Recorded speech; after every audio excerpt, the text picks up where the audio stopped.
Hello प्यारे मेरे दोस्तों, आप सब कैसे हैं? आई होप आप सब अच्छे होंगे। तो मेरे प्यारे दोस्तों, आप सभी का अपने YouTube channel KD general education point में तहे दिल से स्वागत है। तो प्यारे साथियों, आज मैं आ गया हूँ आपका दोस्त मनोज यादव एक नए वीडियो के साथ, एक नए टॉपिक के साथ, जो कि वह आज का जो वीडियो है, आज का जो हमारा टॉपिक है, बहुत ही धमाकेदार होने वाला है। तो प्यारे साथियों, अब सभी लोग मेहनत के साथ पढ़ाई में जुड़ जाइए। साथियों, आज मैं पढ़ाने वाला हूँ आप सभी को जिबरेलिन हार्मोन्स। क्या पढ़ाने वाला हूँ? Gibberellin hormones.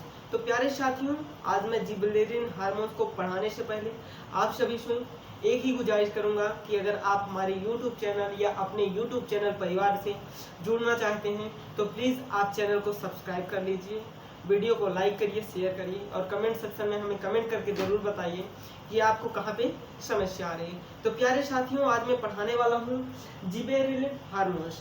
तो साथियों, ये जिबरेलिन हार्मोन्स होता क्या है, इसके बारे में हम सबसे पहले जान लेते हैं। फिर इसके जो आविष्कारक करता है उसके बारे में हम जानेंगे। फिर इसके बाद साथियों हम जानेंगे इसको कहाँ से खोजा गया है ना साथियों। तो हम ढेर सारी बातें करेंगे इस टॉपिक पे। आज इसके कार्य बताएंगे, पूरी कार्य को जो डिटेल है उसमें हम आपको एकदम बेहतरीन तरीके से समझाएंगे। तो प्यारे साथियों, अब मैं चलता हूँ अपनी क्लास की ओर, स्टार्ट करता हूँ क्लास को। आप सभी का हमारे YouTube channel KD general education point में स्वागत है।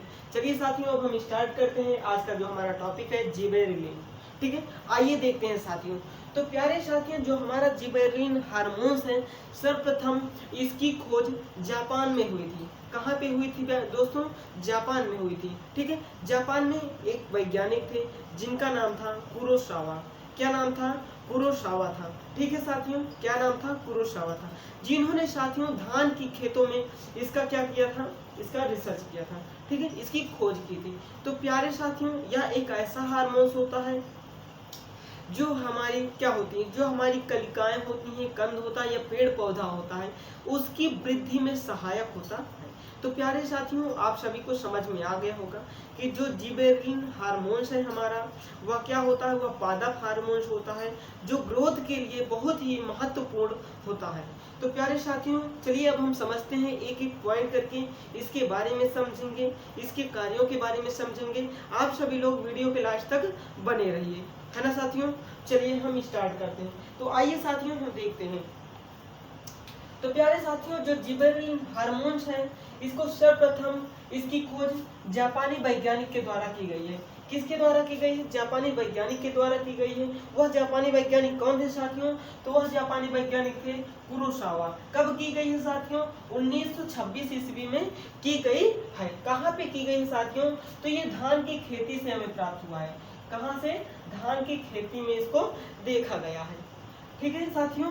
आप सभी को पता चल गया कि इसकी खोज कुरोसावा नामक वैज्ञानिक ने जापान में किया था, धान की खेत में किया था, ठीक है साथियों। आइए हम सेकेंड पॉइंट को समझते हैं साथियों। हमारा जो सेकेंड पॉइंट है, सेकेंड पॉइंट क्या है साथियों?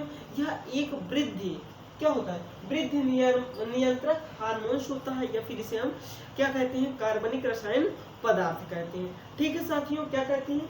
यह एक वृद्धि नियंत्रक हार्मोन्स है जिसे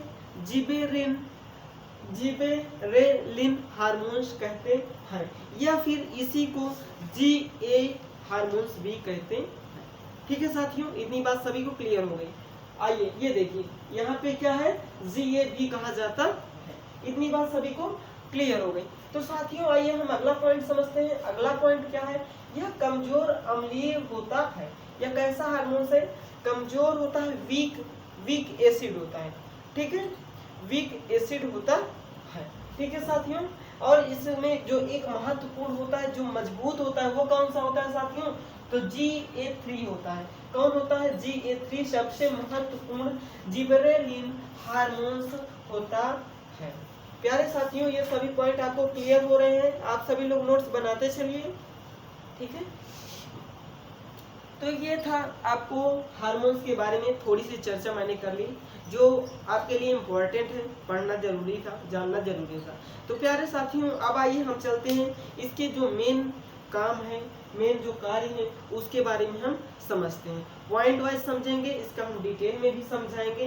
पहले हम इसका पॉइंट वाइज समझ लेते हैं, फिर डिटेल में हम इसकी क्या करेंगे, बात करेंगे। ठीक है साथियों, चलिए हम यहाँ पे समझते हैं। तो साथियों पहला पॉइंट जो हमारा है, अनुवांशिक बौने पदार्थ का दीर्घीकरण।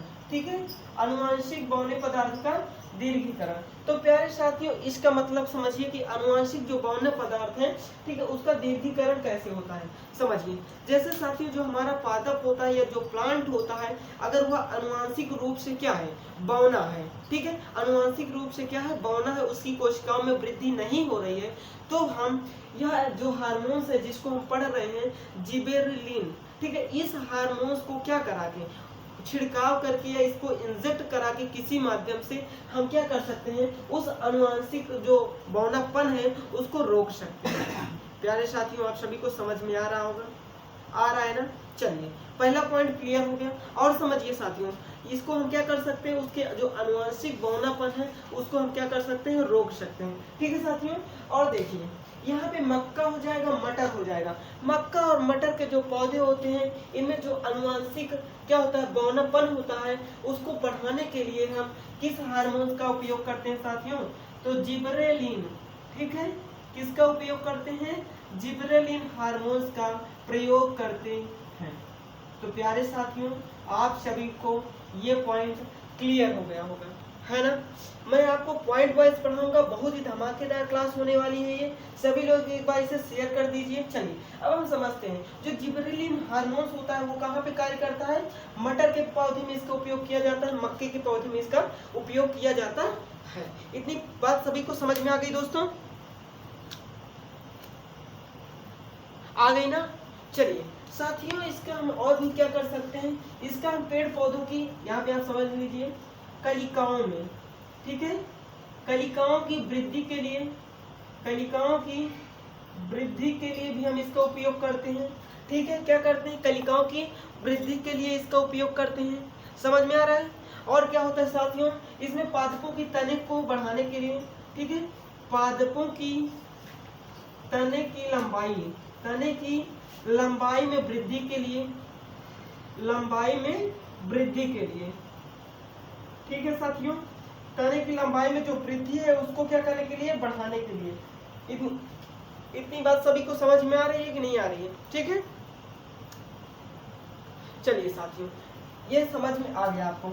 और देखिए तीसरा पॉइंट क्या है, जब तने की पादपों में, समझिए आप सभी लोग, पादपों में अगर तने की लंबाई, ठीक है, तने की लंबाई में क्या हो रही है साथियों, तने की लंबाई में अगर वृद्धि हो रही है तो उसे क्या कहते हैं साथियों, उसे बोल्टिंग कहा जाता है। ठीक है, तने की लंबाई में वृद्धि, लंबाई में वृद्धि को क्या कहा जाता है साथियों, बोल्टिंग कहा जाता है। क्या कहा जाता है, बोल्टिंग कहा जाता है। ठीक है साथियों, सभी को समझ में आ रहा है, इसको छापते चलिए सभी लोग। ठीक है प्यारे दोस्तों, सभी लोग इसको छापते चलिए, बहुत ही इंपॉर्टेंट पॉइंट है ये सभी लोग, सभी के लिए। ठीक है, क्या कहा जाता है, बोल्टिंग कहा जाता है। इतनी पॉइंट सभी को क्लियर हो गई। चलिए साथियों अब हम समझेंगे अपना सेकेंड पॉइंट। ठीक है, सभी को क्लियर दिख रहा है, ओके दोस्तों। चलिए अब हम समझते हैं साथियों, यहाँ पे इसको हम इरेज कर देते हैं, है ना। चलिए अब हम यहाँ पे समझने वाले हैं साथियों सेकेंड पॉइंट। सेकेंड पॉइंट हमारा क्या है, सेकेंड पॉइंट है साथियों, दीर्घ प्रदीप्तिकाली पादपों में पुष्पन। दीर्घ प्रदीप्तिकाली पादपों में पुष्पन, अर्थात कहने का माध्यम यह है साथियों कि जो हमारे पौधे का पुष्प है, जो हमारे पौधे का पुष्प है वह क्या होता है, वह अगर प्रकाश की उपस्थिति में, साथियों समझना सेकंड पॉइंट का, ठीक है, अगर प्रकाश की, ठीक है, प्रकाश की अनुपस्थिति है, क्या है साथियों, प्रकाश की अनुपस्थिति है। ठीक है, अगर प्रकाश की अनुपस्थिति है और पुष्प का विकास नहीं हो रहा है, ठीक है साथियों, क्या नहीं हो रहा है, पुष्प का विकास नहीं हो रहा है। क्या नहीं हो रहा है साथियों, पुष्प का विकास नहीं हो रहा है। ठीक है, नहीं हो रहा है तो क्या होगा साथियों, तब हम जिबेरेलिन नामक हार्मोन्स का क्या करते हैं साथियों, प्रयोग करते हैं। जिबरेलिन नामक हार्मोन्स का क्या करते हैं साथियों, जिबरेलिन नामक हार्मोन्स का क्या करते हैं, प्रयोग करते हैं। अर्थात कहने का मतलब यह है साथियों कि जो पेड़ पौधे के पुष्प हैं उनकी वृद्धि के लिए जिबरेलिन हार्मोन्स सहायक होते हैं। अगर वहाँ पे प्रकाश नहीं पहुँच पाता है तो क्या करते हैं हम, जिबरेलिन का उपयोग करते हैं, जिससे क्या होता है, पुष्पों में वृद्धि हो जाती है। इसी वृद्धि को क्या कहते हैं साथियों, दीर्घ प्रदीप्तिकाली पादपों में पुष्पन। ठीक है, इतना बात समझ में आ रहा है सभी को। चलिए साथियों, अब मैं तीसरा पॉइंट समझाने की कोशिश करूंगा और आप सभी लोग नोट्स बनाते चलिए। ठीक है, चलिए मैं यहाँ पे प्लीज को इरेज करना चाहता हूँ, तो आप सभी लोग नोट्स बनाते चलिए। ठीक है, क्योंकि मुझको इसी पे क्या करना है, समझाना है ना साथियों। चलिए अब यहाँ पे आप सभी लोग समझ लीजिए, इसको मैं इरेज कर सकता हूँ। ओके, तो चलिए साथियों, मैं इतने में ही आपको समझा दूंगा। तो देखिए साथियों, अब मैं तीसरा पॉइंट समझाने वाला हूँ, तो सभी लोग तीसरा पॉइंट समझिएगा। तीसरा पॉइंट क्या है साथियों, प्रसुप्त को दूर करना। प्रसुप्त को दूर करना मतलब साथियों क्या है, प्रसुप्त को दूर करने का मतलब क्या है साथियों, कि जो हमारे पादप है, पादप अर्थात आलू हो गया, ठीक है, आलू का जो कंद है, ठीक है, वो क्या हो गया, प्रसुप्त अवस्था में हो गया। प्रसुप्त मतलब इनएक्टिव फॉर्म में, क्या हो गया, इनएक्टिव फॉर्म में हो गया। ठीक है, तो उसको हम क्या करेंगे, प्रसुप्त अवस्था को दूर करने के लिए साथियों हम क्या करते हैं, जिबरेलिन नामक हार्मोन्स का उपयोग करते हैं। क्या करते हैं, जिबरेलिन नामक हार्मोन्स का उपयोग करते हैं। सभी को क्लियर दिख रहा है साथियों। ओके, चलिए साथियों हम यहाँ पे देखते हैं क्या है हमारा,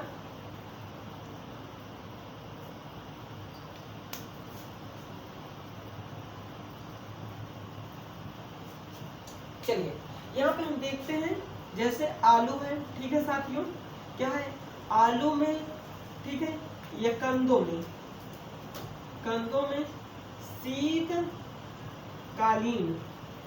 ठीक है, क्या होता है साथियों, शीतकाल की वजह से उसमें क्या हो जाता है, प्रसुप्तता आ जाती है। ठीक है, शीतकालीन कलियों में क्या हो जाते हैं, शीतकालीन कलियों में क्या हो जाता है, में प्रसुप्त। ठीक है साथियों, प्रसुप्त, शीतकालीन जो कलियां होती हैं वो प्रसुप्त हो जाती हैं। ठीक है, प्रसुप्त हो जाती है, और इन्हीं प्रसुप्त को दूर करने के लिए, ठीक है साथियों, प्रसुप्त को दूर करने के लिए, दूर करने के लिए, दूर करने के लिए हम किसका उपयोग करते हैं साथियों, जिबरेलिन हार्मोन्स का क्या करते हैं साथियों, हार्मोन्स का उपयोग करते हैं। ठीक है साथियों, सभी को क्लियर समझ में आ रहा है, उपयोग करते हैं। तो प्यारे साथियों, आप सभी लोगों के लिए धमाकेदार क्लास है। जिसको समझ में नहीं आ रहा है प्लीज हमें कमेंट जरूर करें। ठीक है, और जिसको लिखावट में भी प्रॉब्लम्स है वो बता सकते हैं। समझ में आ रहा है सभी को। ओके साथियों, तो चलिए ये 3 पॉइंट आप सभी को क्लियर हो गए, 3 पॉइंट क्लियर हो गए ना। चौथा पॉइंट क्या है साथियों, चौथा पॉइंट है हमारा शीत उपचार का प्रतिस्थापन। शीत उपचार का क्या करना, प्रतिस्थापन करना, किसके माध्यम से, जिबरेलिन के माध्यम से। क्या साथियों, जिबरेलिन के माध्यम से। ठीक है, इसको हम देखते हैं।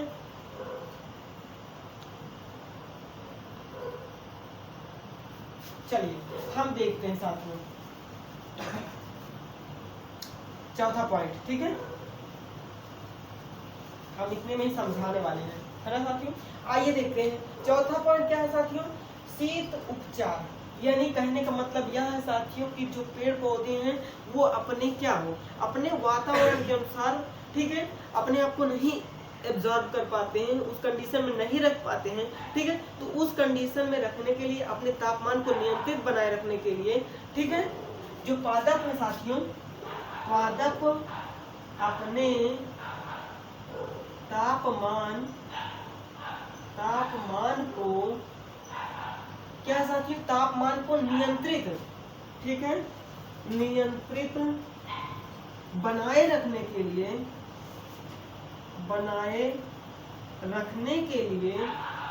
ठीक है, क्या करते हैं, जिबरेलिन का उपयोग करते हैं।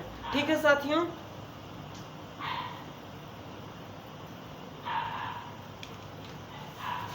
ठीक है।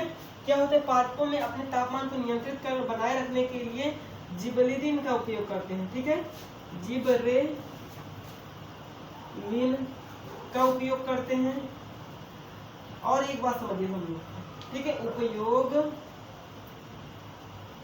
करते हैं।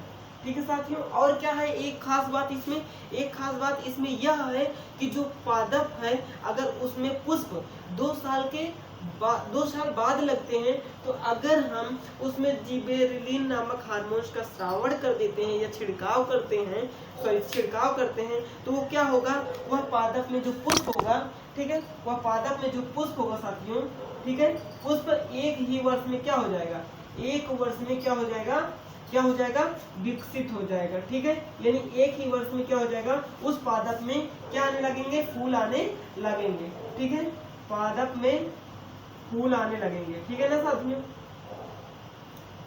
फूल या पुष्प का क्या हो जाएगा, पुष्प का निकलना शुरू हो जाएगा। ठीक है,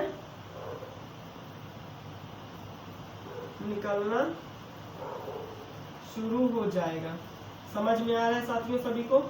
ठीक है, क्या हो जाएगा, निकलना शुरू हो जाएगा। जो हमारे पुष्प हैं, तो अगर वो एक वर्ष में अपना विकास कर रहे हैं या निकल रहे हैं, ठीक है, तो अगर हम जिबरेलिन का उपयोग करते हैं तो क्या करते हैं, इतना लंबा टाइम ना लेकर के, ठीक है, इतना लंबा टाइम ना लेकर के क्या करेंगे, लंबा टाइम ना लेकर के साथियों क्या करेंगे, ठीक है, क्या करेंगे, एक वर्ष में, कितने में, 1 ईयर में क्या करेंगे, वो डेवलप कर जाएंगे। क्या कर जाएंगे, डेवलप कर जाएंगे। ठीक है साथियों, समझ में आ रहा है सभी को?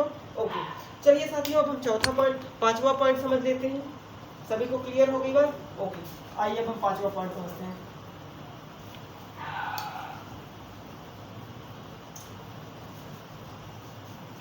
चलिए साथियों, अब हम पांचवा पॉइंट समझते हैं, बीजों का अंकुरण। ठीक है, बीजों का अंकुरण क्या होता है, इसको हम समझ लेते हैं साथियों। कुछ पादपों में क्या होता है साथियों, ठीक है,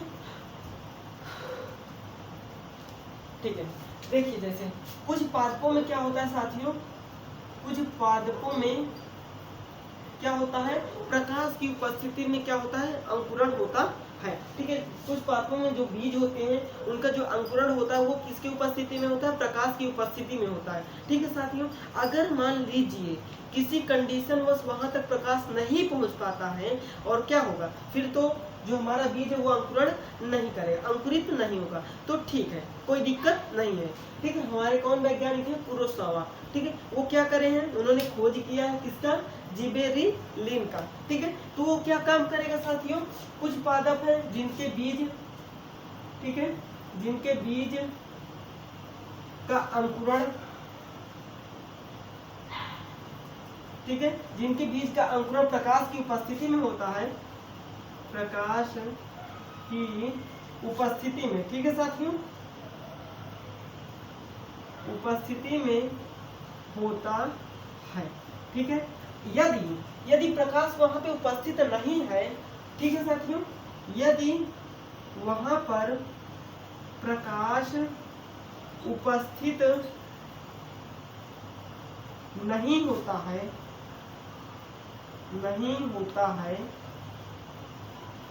तो किसका उपयोग करते हैं साथियों, जिबरेलिन का। ठीक है, ये क्या कार्य करेगा, जिबरेलिन बीज का अंकुरण में क्या करेगा, बीजों के अंकुरण में क्या करेगा, अंकुरण में सहायता करेगा। क्या करेगा दोस्तों, सहायता करेगा। इतनी पॉइंट सभी को क्लियर हो गई, सभी को समझ में आ रहा है साथियों? एक बार कमेंट जरूर करिए सभी लोग। ठीक है, चलिए ये 4-5 पॉइंट आप सभी को समझ में आ गए हैं। ठीक है, क्या करेगा, बीजों का अंकुरण में क्या होते हैं, ये सहायक होते हैं। ठीक है साथियों, इतनी बात सभी को समझ में आ गई। आइए साथियों अब हम लास्ट पॉइंट समझते हैं। ठीक है, लास्ट पॉइंट समझेंगे हम, डेली करके एक हार्मोन्स के बारे में समझने वाले हैं। ठीक है साथियों, वीडियो को ज्यादा लंबा भी नहीं बनाने वाले हैं, तो आप सभी लोग वीडियो को पूरा देखिए, बहुत ही आनंद आएगा, बहुत ही मजेदार वीडियो में लेके आया हूँ आपको, जो समझ में आ रहा है। ठीक है साथियों, अब हम करते हैं बात फलों में वृद्धि एवं पकना। ठीक है, इसके क्या मतलब, इसका क्या रोल है फलों की वृद्धि में साथियों, समझना। ठीक है, यह फलों में क्या करते हैं, परिवर्धन में भी उपयोग होता है। इसका जो उपयोग होता है फलों के परिवर्धन में, जैसे अंगूर, ठीक है, और क्या हो गया, केला हो गया। अर्थात इसका प्रयोग क्या होता है साथियों, फलों की वृद्धि। फलों की वृद्धि का मतलब समझिए साथियों, फलों की वृद्धि कैसे, अब आप समझ लीजिए। मैंने अभी बताया ना कि अगर अंगूर लेते हैं, ठीक है, तो अंगूर में क्या होते हैं, गुच्छे होते हैं। क्या होते हैं साथियों, गुच्छे होते हैं, ठीक है, क्या होते हैं, गुच्छे होते हैं, है ना, ये, ठीक है। तो अंगूर में गुच्छे की वृद्धि के लिए, ठीक है, क्या होते हैं, गुच्छे की वृद्धि के लिए क्या होगा, सहायक होगा, ठीक है। किसकी वृद्धि के लिए, गुच्छे की, समझ रहे हैं साथियों, गुच्छे की वृद्धि के लिए क्या होगा, ये हार्मोन्स सहायक होगा, ठीक है। और फिर क्या होगा साथियों, ये पकने में भी मदद करता है। क्या करता है, पकने में भी मदद करता है, ठीक है। इतनी बात सभी को क्लियर हो रही है, समझ में आ रही है, समझ में आ रहा है ना साथियों। चलिए और क्या है साथियों,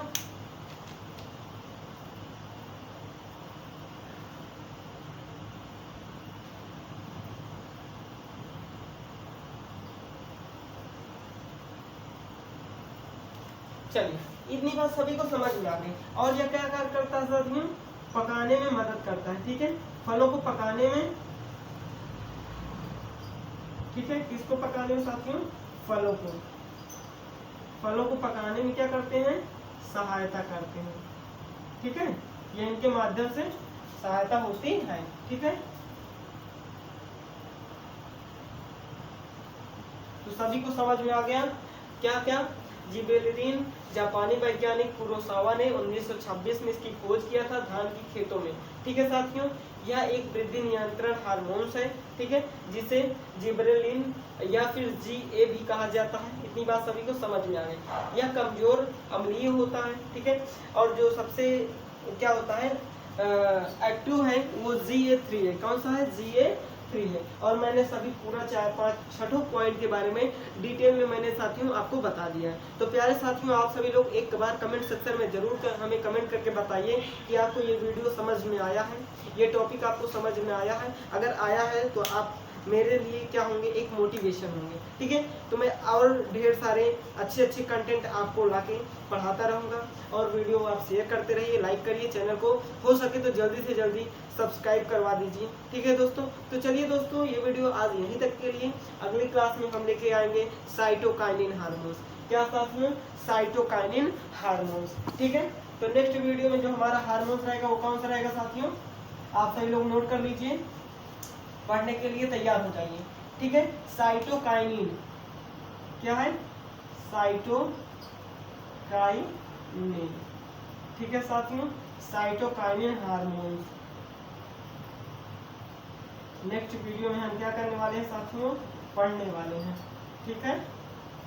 नेक्स्ट वीडियो में हम क्या करने वाले हैं, पढ़ने वाले हैं साइटोकाइनिन हार्मोन्स।